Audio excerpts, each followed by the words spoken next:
Les petits drôles, qui, pourquoi, quand, comment. Un podcast de Sud-Ouest pour les enfants. Bonjour Picou. Bonjour Marine, et bonjour à toi qui nous écoutes. Tu es prêt à venir découvrir le Sud-Ouest avec nous ? Aujourd'hui, on va parler d'une merveille de la nature, une véritable montagne de sable située au bord de l'océan Atlantique. La dune du Pilat. À l'entrée du bassin d'Arcachon et en bordure de la forêt des Landes, la dune du Pilat est la plus haute d'Europe.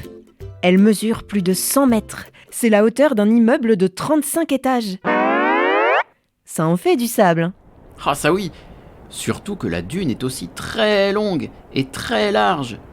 3 km du nord au sud et 600 mètres d'ouest en est. Au total, on estime qu'elle renferme 55 millions de mètres cubes de sable. Alors pour te donner une idée de ce que ça représente, si on voulait raser la dune, la file de camions-bennes qu'il faudrait utiliser pour vider le sable, ça ferait 3 fois le tour de la Terre. Évidemment, ce n'est pas en amenant du sable par camion qu'on a construit la dune. Elle a été créée par des phénomènes naturels qui durent depuis très, très longtemps. Tout a commencé il y a 4000 ans. La dune s'est formée en plusieurs couches, un peu comme un millefeuille. Quand il faisait froid et sec, le vent déplaçait d'innombrables petits grains provenant du banc d'Arguin, un banc de sable situé dans l'océan, juste en face. Et tout ce sable s'entassait alors sur la plage. Et quand il faisait chaud et humide, des plantes se mettaient à pousser sur le sable, jusqu'à créer des forêts entières. Puis ces forêts étaient recouvertes de sable, avant de pousser à nouveau, puis de disparaître, et ainsi de suite. Même la forêt de pins maritimes que Napoléon a fait planter sur la dune n'a pas résisté aux attaques de sable. Moins de 100 ans plus tard, elle a été entièrement recouverte. Au final, l'empilement de bois et de sable a créé une dune, de plus en plus haute, de plus en plus solide, jusqu'à l'immense dune du Pilat qu'on connaît aujourd'hui. Et à chaque fois que ces forêts ont été englouties, elles ont laissé leurs traces dans la dune. On appelle cela des paléosols. Ce sont des troncs d'arbres, des souches, des branches, des pommes de pin qui ont été fossilisés et compactés par le sable. Et oui, et tu peux encore voir ces résidus aujourd'hui sur le côté de la dune qui est tourné vers la mer. Ils forment 4 longues lignes noires. Le paléosol le plus ancien se situe au niveau de la plage. Les touristes croient souvent que ce sont des restes de pollution au pétrole, mais pas du tout. C'est bien du bois très très ancien. Quelle histoire incroyable! Du coup, quand on marche sur la dune, il y a des milliers d'arbres sous nos pieds, enfouis dans le sable. Oui, et cette histoire n'est pas près de se terminer. Jour après jour, lentement mais sûrement, la dune du Pilat recule de la mer vers les terres. Poussés par le vent, les minuscules grains de sable grimpent jusqu'à la crête et retombent de l'autre côté. Et voilà comment, chaque année, la dune se déplace de 1 à 5 mètres en s'éloignant de la mer. Elle a la bougeotte, cette dune! Des scientifiques étudient de très près sa progression. Ils mesurent aussi la hauteur de la dune qui change d'une année sur l'autre. Aux dernières mesures, en 2020, son sommet atteignait un peu plus de 102 mètres d'altitude. Mais l'année d'avant, il était 4 mètres plus haut. Et quelques années encore avant, il était plus bas. Ça change tout le temps! Une chose est sûre, ça reste super haut. Tu peux t'en rendre compte si tu pars à l'assaut de cette drôle de montagne. Économise bien tes forces, parce que ça vaut le coup d'atteindre le sommet. Le paysage y est à couper le souffle. De là-haut, tu peux admirer l'océan en face de toi, le bassin d'Arcachon sur ta droite, ou encore la forêt des Landes derrière toi. Et puis, rien n'est plus amusant que de dévaler les longues pentes en courant. À coup sûr, tu finiras le nez dans le sable. Mais attention, la dune du Pilat est un espace naturel fragile, et il faut bien le respecter.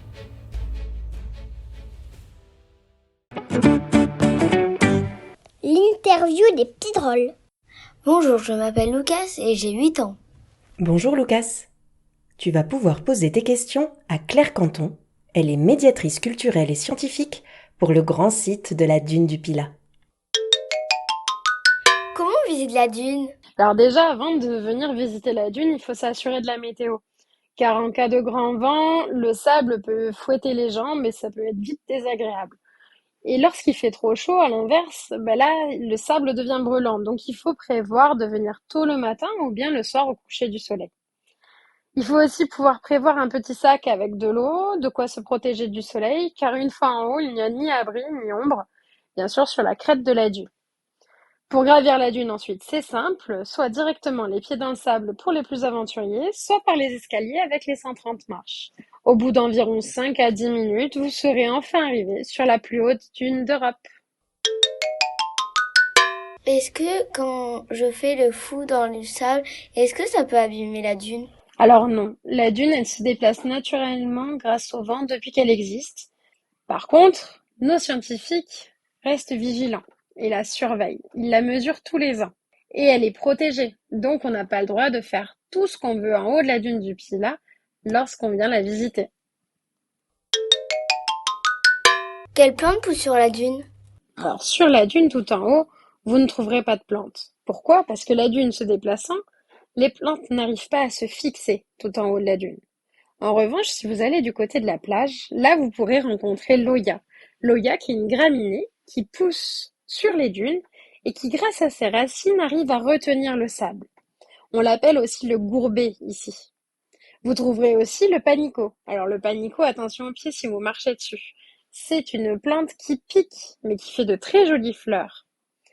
On trouve aussi l'immortelle des dunes. Cette immortelle, elle sent le curry l'été, quand il fait chaud. On trouve de très nombreuses plantes. Il suffit juste de les observer. Attention à ne pas les arracher, elles sont toutes protégées. Quels animaux on peut y voir? Lorsque vous allez gravir la dune, en général, les goélands sont les premiers à vous accueillir. Les goélands sont de gros oiseaux qui viennent réclamer à manger aux visiteurs. On dit qu'ils sont opportunistes. En parcourant un petit peu plus la dune, et si vous avez de la chance, vous croiserez peut-être également un reptile, la couleuvre à collier helvétique. Ce serpent est inoffensif et il est protégé, donc il ne faut pas la toucher. En continuant au niveau de la dune, si vous marchez jusqu'à la plage, vous croiserez peut-être également le gravelot à collier interrompu. Ce petit oiseau, discret et protégé, fait son nid à même le sol. Alors attention où vous mettez les pieds, car les œufs se dissimulent dans le sable. En continuant votre balade, vous croiserez peut-être d'autres oiseaux et d'autres insectes. Attention, cependant, ils sont tous protégés. Donc on reste discret et on ne les dérange pas. Le savais-tu? La dune du Pilat s'écrit P-I-L-A-T. Ce mot vient de pilote, qui veut dire tas ou monticule en gascon. Par contre, le truc un peu curieux, c'est que le Pilat-sur-Mer, où on trouve des habitations et des commerces à côté de la dune, ça s'écrit P-Y-L-A. C'est tout simplement parce que quand cette sorte de petite ville a été créée, au siècle dernier, son inventeur s'est dit que ça ferait plus sympa avec un Y.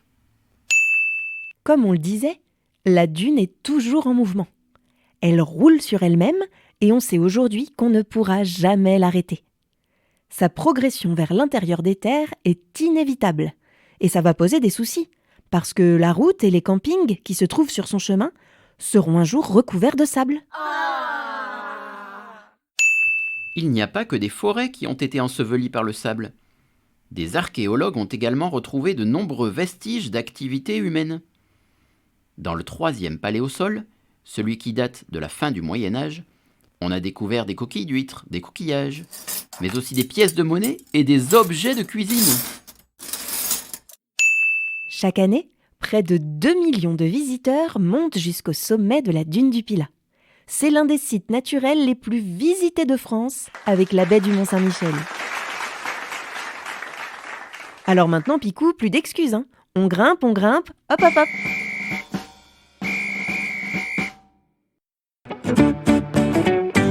As-tu bien tout retenu?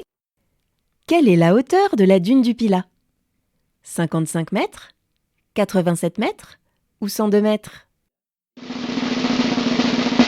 La dune du Pilat dépasse les 100 mètres de haut, pour atteindre très précisément 102,5 mètres lors de la dernière mesure. Elle est la plus haute dune de toute l'Europe. Qu'est-ce que les paléosols? Des anciennes forêts fossilisées? Des anciennes maisons d'hommes préhistoriques? Ou des roches volcaniques? Il s'agit d'anciennes forêts fossilisées. Au fil des millénaires, des forêts entières ont été englouties par le sable, qui les a transformées en sol dur de couleur noire. À l'intérieur de la dune du Pilat, il y a 4 paléosols. La dune du Pilat ne va plus jamais bouger. C'est vrai ou c'est faux? C'est faux. Sous l'effet du vent et de la gravité, la dune du Pilat s'éloigne sans cesse du rivage et avance vers l'intérieur des terres. Chaque année, elle gagne entre 1 et 5 mètres et personne ne pourra jamais l'arrêter.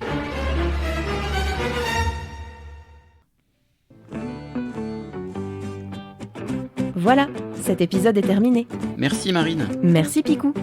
On espère que tu as passé un bon moment avec nous et que tu as appris plein de choses. On se retrouve très vite pour un nouvel épisode des Petits Drôles. Et d'ici là, amuse-toi bien dans le Sud-Ouest. Salut!